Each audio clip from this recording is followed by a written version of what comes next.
I want to give a congratulations. You played yourself, man, to people, mostly people on the internet, but I think there's some sports pundits as well, trying to act as if Angel Reese, the player at LSU, getting to the podium after a phenomenal career at LSU, winning a national championship last year, getting bounced in the tournament early this year, being the kind of face of, like, you know, angst for some and celebration for others, and the whole roller coaster that has been her college career. After the loss, getting up there crying was some sort of like, I don't know, baby act, whining, crying. How dare you get to the podium after playing the villain and feel some type of way? You get the button. Congratulations. And why do I say that? Rosenberg helped me with these this thought a second ago. She's a human. You know, anybody that's competed at anything at a high level, you know, when you get in the heat of the moment and you're talking trash to your opponents and whatever, it gets emotional. So if you've been there, you understand that. And then you factor in that this is she's a college student. And she probably thought she was built for the amount of heat that came her way after last year when she was going, you know, and had a very entertaining and high emotion game with Caitlin Clark in Iowa last year, which turned into an international incident because she did the John Cena "you can't see me" face thing back to Caitlin Clark, who was the one running around doing it to other teams. But then all of a sudden, Angel Reese becomes the villain, and she leaned into it. And then she got very popular, and she's in a Glorilla Cardi B video. And commercials, and NIL money. And lots of NIL money. And I just think people are so... We have a tendency... It's always a gotcha moment, right? Everything is a gotcha moment. I mean, we're seeing it right now all over the internet. People just being torn down because maybe they didn't get everything right, but like human beings are human beings and they don't get everything right. But also, like, is she not supposed to be emotional? That was her last college game. She's going to the WNBA. Hello. Why would you be emotional? Let's have her moment. That came after. The announcement came after, but she knew it was that, right? Right. So, but anyway, congratulations. You played yourself to anybody out there who's got a problem with this young lady. And her coming to tears as she sat there after a loss. And mind you, this wasn't even a national championship. She was a champion the year before. And another congrats to everybody out there that doesn't think the way the coverage and the energy from the fans and social media had racial undertones. You get the button. Congratulations. You played yourself. Like, you're really, really wilding. You have a predominantly white team against a predominantly black team. And last year, when they lost, the way the Iowa fans, we're talking about Iowa, by the way, came for LSU and Angel Reese was wild. There was articles written calling them the dirty debutantes. The LSU team. And villains. And they just happen to be black, and that doesn't have racial undertones. Why were they the villains? And why were Caitlin Clark in Iowa the unfallible, beautiful, pristine team? Why is that? Although I don't want to mess up this theory because it's America. And where there are white and black on opposite sides, there will be division. But Caitlin, listen, taking nothing away from Caitlin Clark. No. I'm not talking about Caitlin. It's LSU's coach that makes this problematic. Because she is a villain. Like, Kim Mulkey is a villain. That is in women's college basketball. She's her own. So I'm just saying that adds a sliver. And by the way, that more played out this year. Last year, it was definitely about the people on the court, not the coach. This year, the head coach of LSU definitely had some controversy. Yeah, she became a bigger name this year, but it's messed up because this is always what happens, and the players on both sides end up being the victims of it. And they don't have any beef at all. They were just competing. They were just competing. And well, by the way, and then you don't ever forget hit yourself with the button if you forget about the sexism. Congratulations, you played yourself. Because you know Caitlin and Angel Reese, it has to be different when they go back and forth in a competitive game because they're women. What they did was so not regular. Unusual. It was so regular. It was. I mean, it's not. It's beneath what happens in it with Draymond Green every night, 82 games a year. Facts. Like it was nothing, but it's a big deal because it's women. I'll tell you what, though. I think in the long run, the button is going to be for anyone who's sleeping on women's basketball. I think this moment is. Congratulations, you played yourself. There have been a lot of great women's players who have come before, and even right now, we've talked about some of them on the show. Asia Wilson and Ionescu. Yeah. You mean ones that are already in the WNBA? Yeah, who are already stars in the NBA. There's a lot of great players in this league right now, but you have a chance with Angel and Caitlin. And don't get me wrong, they're different players, different positions. Angel's game is not the crazy shooting threes, offensive thing that Caitlin's is. But she's a really good player. And she's really charismatic. And I really think that this thing could be the Larry and Magic that this league needs. Like, don't forget, the NBA was cool. It was very cool before Larry and Magic, but it wasn't what it is now. Right. Well, I think there's something else, another component that needs to be factored in is this wasn't a one-season thing with Caitlin and Angel. This played out over multiple years. And so that longer storyline of ups and downs and things really played well, which is why they had phenomenal ratings. I posted something on my Instagram yesterday, just looking at the stats. The Iowa LSU game, which was not a national championship game like last year, this year, had 12.3 million viewers, okay?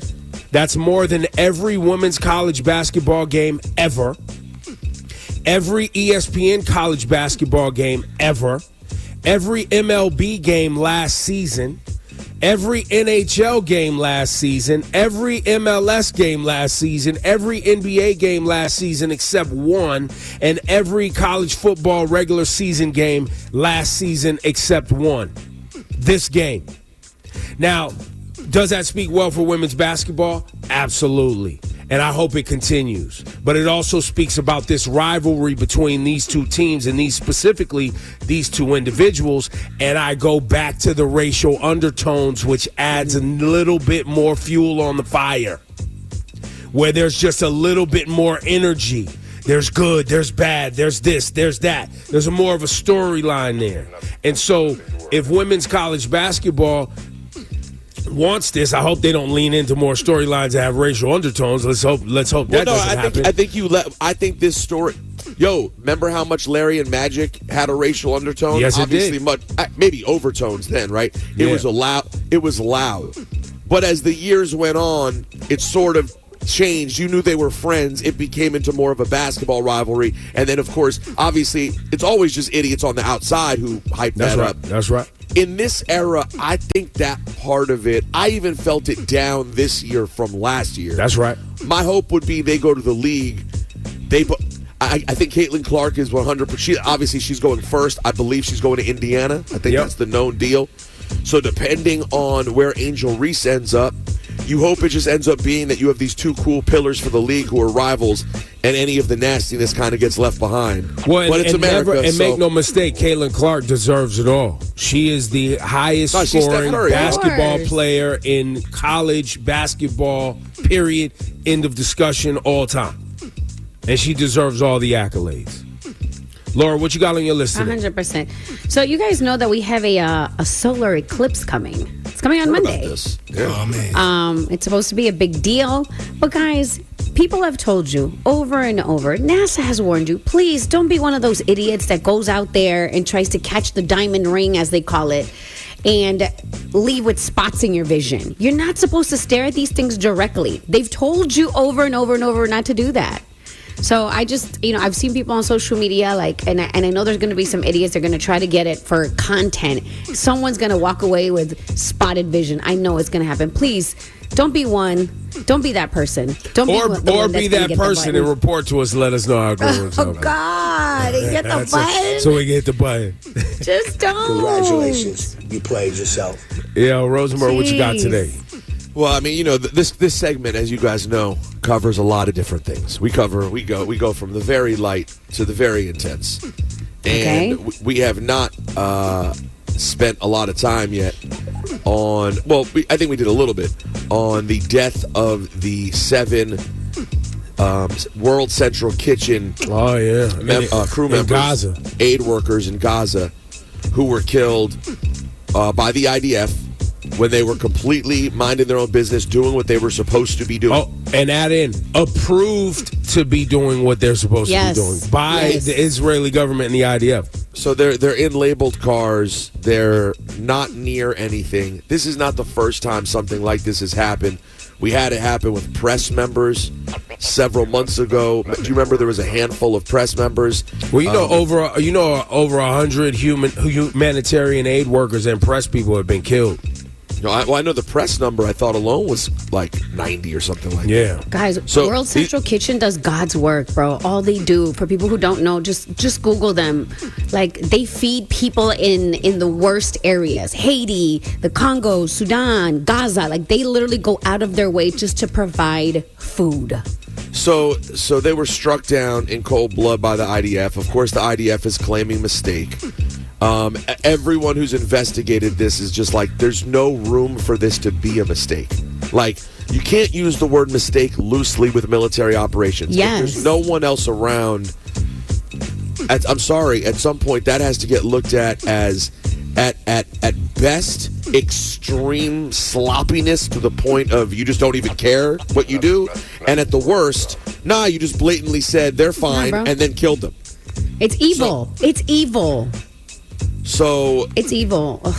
So at this point now, Chef Jose Andres has come out. He runs the organization. He is a huge celebrity and big deal internationally, frankly, because of his work in cuisine and television. He's come out and called it intentional. Now Netanyahu, of course, is going, "Oh no, my bad. It was a mistake. These mistakes happen." Biden has a phone call set with Netanyahu today, his first since this has happened. If this isn't some sort of tipping point, because it feels like it could be with the way people are reacting to it, it feels like this could be a tipping point. Listen, man, I'm telling you right now, I am going to vote for Joe Biden when the general election comes around, no matter what. Like that is where I'm at. That's what I'm going to do. But man, if this guy can't step up and say what needs to be said to Netanyahu today,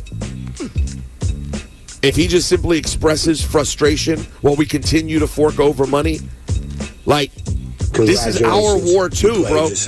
This is the U.S.'s war also, as the money and arms continue to be handed over and innocent people continue to die. When is enough enough? So I really, really hope that Joe Biden today says what needs to be said in that phone call. I would love if the U.S. said, you know what?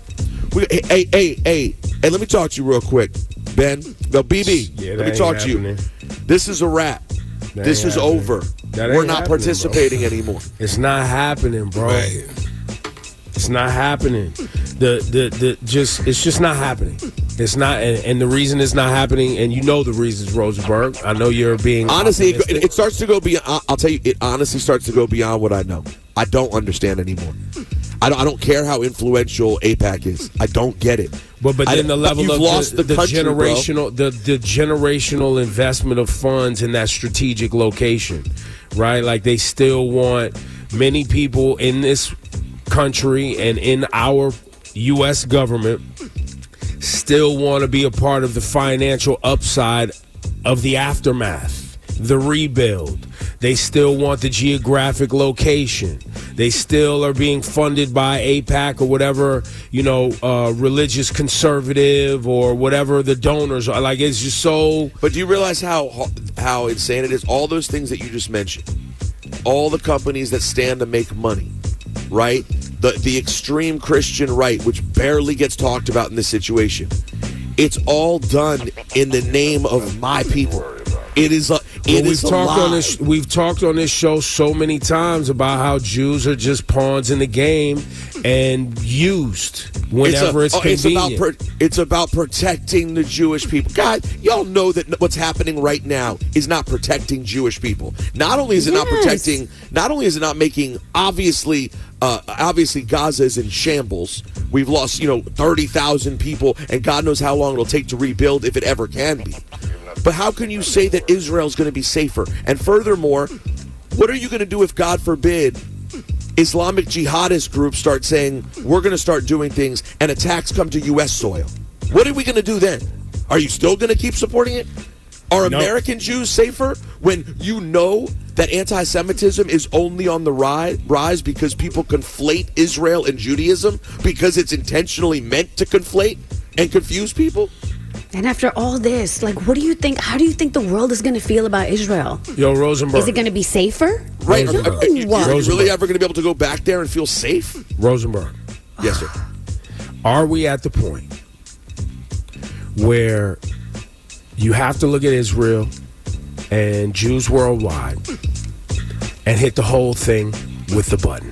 Congratulations, you played yourself. You mean the experiment? The entire thing? The whole thing. That's where my dad's at. The whole intention. The whole idea. Were Jews played from the beginning? With the entire operation of... The whole thing. We want to be in this space. We're going to sell you on a dream that sounds so great for your people. Isn't this a great idea? You get to go here and you get to... And by the way, there are these... My dad tells me about and obviously there are different views on this, and the Nakba is considered the worst day in the history of Palestinian people, and it was a glorious time for people starting Israel. So I recognize that even going all the way back then, there were different feelings on both sides. I get that. But at that time, there were these ideas of people who really believed in what this thing could be. These kibbutzim were literally people came together. They farmed on their own. They made their own food. They took care of each other. They built relationships with Palestinian people on the other side. There was wonderful things happening. That is in such shambles at this point, Ebro. But that's what I'm saying. Yeah, and now you have there's so many people with their paws in it. Yeah, you could argue the entire thing is a congratulations, you played yourself. It's unsustainable moving forward. And then you see the videos you played yourself. of people in Israel protesting and getting beat down No, Laura, by the police. Laura, the video you sent where that woman was getting roughed up, that was husband, the daughter-in-law. That yes. was the daughter-in-law of a hostage.